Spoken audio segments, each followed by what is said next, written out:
നമസ്കാരം. മുഖ്യമന്ത്രി പിണറായി വിജയന്റെ മകൾ വീണ വിജയന്റെ മാസപ്പടിയുമായി ബന്ധപ്പെട്ടുള്ള കേസുകൾ കുറച്ചു കാലമായി വാർത്തകളിൽ നിന്നും മാറി നിൽക്കുകയാണ്. കേരളത്തിൽ വാർത്തകൾക്ക് ദാരിദ്ര്യമില്ലാത്തത് കൊണ്ടും SFIയുടെ അക്രമം, ഒരു സിദ്ധാർത്ഥൻ എന്ന വിദ്യാർത്ഥി കൊല്ലപ്പെട്ടതും അതിനുശേഷമുള്ള സംഭവ വികാസങ്ങളെല്ലാം കൂടെ കൊണ്ട് ഈ SFIയുടെ അന്വേഷണത്തിന്റെ വാർത്തകൾ നമ്മുടെ വാർത്താ മണ്ഡലത്തിൽ നിന്നും കുറച്ചൊന്ന് അപ്രത്യക്ഷമായിരിക്കുകയായിരുന്നു. പക്ഷെ ഇപ്പോൾ ഇതാ ഹൈക്കോടതി ഈ കേസുമായി ബന്ധപ്പെട്ട് നിർണായകമായ ഒരു പരാമർശം നടത്തിയിരിക്കുന്നു. മാസപ്പടി വിവാദത്തിൽ സംസ്ഥാന വ്യവസായ വികസന കോർപ്പറേഷൻ, അതായത് KSEDC എന്ന ഈ സ്ഥാപനത്തിന് എതിരെയുള്ള സീരിയസ് ഫ്രോഡ് ഇൻവെസ്റ്റിഗേഷൻ ഓഫീസ് SFIയുടെ അന്വേഷണം തുടരാമെന്നാണ് ഇപ്പോൾ ഹൈക്കോടതി നിർദ്ദേശിച്ചിരിക്കുന്നത്.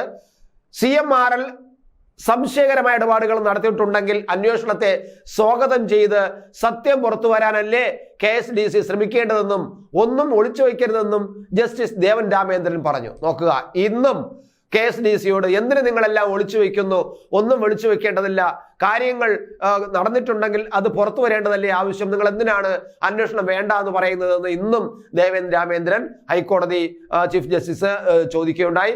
കേസ് വീണ്ടും ഏപ്രിൽ 5-ന് പരിഗണിക്കും.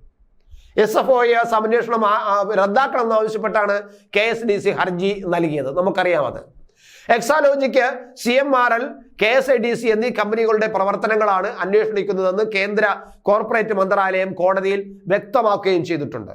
മുഖ്യമന്ത്രി പിണറായി വിജയന്റെ മകൾ വീണ വിജയന്റെ ഉടമസ്ഥതയിലുള്ളതായിരുന്നു എക്സാലോജിക് കമ്പനി.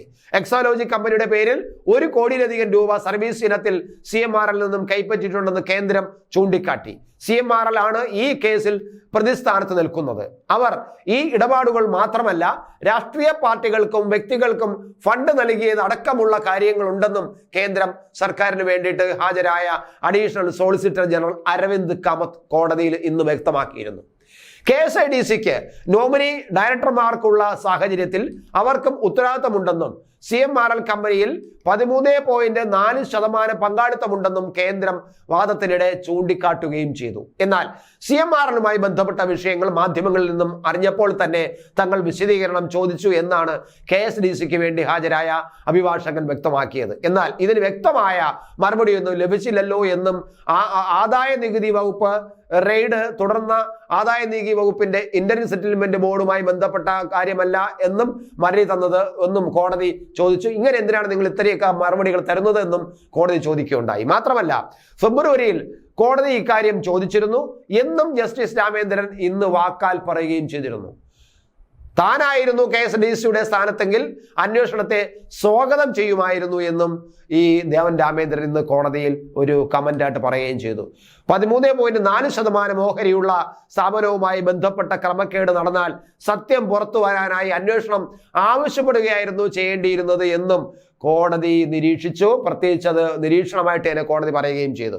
KSDCക്ക് വേണ്ടി ഹാജരാകുന്ന മുതിർന്ന അഭിഭാഷകൻ CS വൈദ്യനാഥൻ ഇന്ന് ഹാജരാകാതിരുന്നതിനാണ് കേസ് ഏപ്രിൽ 5-ലേക്ക് മാറ്റിയത്. നോക്കുക, ഞാനായിരുന്നു KSDCയുടെ തലവനായിരുന്നുവെങ്കിൽ ഞാൻ അന്വേഷണം നടക്കട്ടെ എന്നേ പറയുമായിരുന്നുള്ളൂ എന്നാണ് ജസ്റ്റിസ് ദേവൻ രാമേന്ദ്രൻ പറഞ്ഞിരിക്കുന്നു. അതിൽ തന്നെ കാര്യങ്ങളുണ്ട്. നിങ്ങൾ എന്ത് ഒളിച്ചു വയ്ക്കുന്നു, നിങ്ങൾ എന്തിനാണ് ഇതെല്ലാം ഒളിച്ചു വയ്ക്കുന്നതെന്ന് വീണ്ടും ദേവൻ രാമേന്ദ്രൻ KSDCയോട് ചോദിക്കുന്നു. എന്തായാലും ശക്തമായി തന്നെ KSIDCക്ക് എതിരായിട്ടുള്ള അന്വേഷണം SFIക്ക് മുന്നോട്ട് കൊണ്ടുപോകാമെന്ന് തന്നെയാണ് ഹൈക്കോടതി ഇന്നും പറഞ്ഞിരിക്കുന്നത്.